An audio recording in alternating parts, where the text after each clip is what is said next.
Kasus kecelakaan yang menewaskan mahasiswa Universitas Indonesia, Hasya Atalasya Putra, memasuki babak baru. Polda Metro Jaya memeriksa dugaan pelanggaran etik tim penyidik awal kasus kecelakaan ini. Adapun pemeriksaan etik ini sebagai tindak lanjut seusai pencabutan status tersangka terhadap Hasya dalam kecelakaan yang terjadi 6 Oktober 2022 tersebut.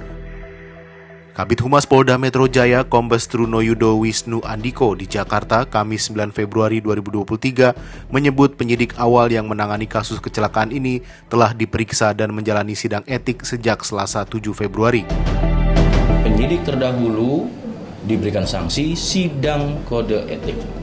Putusannya kita menunggu selalu mekanisme putusan sidang kode etik. Jadi ada mekanisme untuk memutuskan sanksinya. Tapi melakukan sidang itu juga sudah merupakan sanksi pada proses. Kecelakaan tersebut melibatkan sepeda motor yang dikendarai Hasya dan mobil yang dikemudikan pensiunan polisi Eko Setio Budiwahono di kawasan Serengseng Sawah, Jagakarsa, Jakarta Selatan. Kasus ini pertama kali diperiksa oleh penyidik di Polres Jakarta Selatan. Dilihat dari rekaman kamera pemantau, Hasya bersama beberapa temannya mengendarai motor secara beriringan.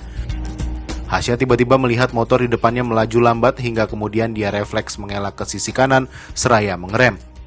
Saat itu Hasya terjatuh. Dari arah berlawanan, mobil yang dikendarai Eko menabrak Hasya. Eko sempat berhenti. Kemudian rekan Hasya meminta Eko membawa Hasya ke rumah sakit. Namun permintaan itu ditolak Eko.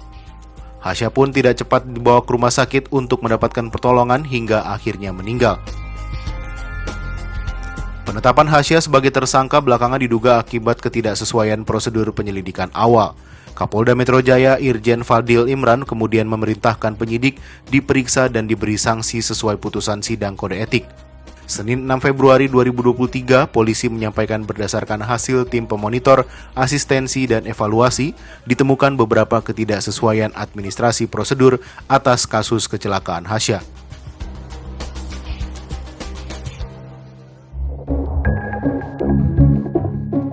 Kasus Hasya ini hanya satu dari sederet kasus kecelakaan yang belakangan melibatkan anggota kepolisian dan menyeruak ke publik.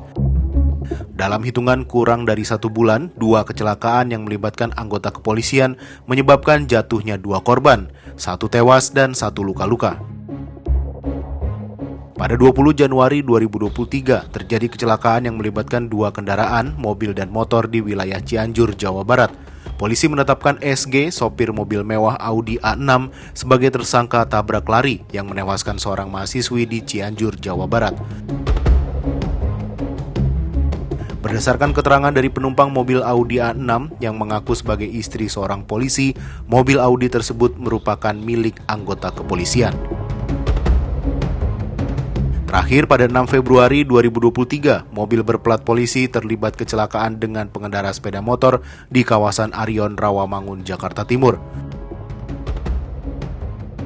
Kepala Unit Kecelakaan Satuan Lalu Lintas Wilayah Jakarta Timur AKP H. Ediono menyebut pada saat kecelakaan mobil tersebut dikendarai oleh menantu polisi yang bertugas di Polda Lampung. Hingga kini pengendara motor yang jadi korban masih dirawat di Rumah Sakit Persahabatan Jakarta. Kasus ini sedang diusut kepolisian.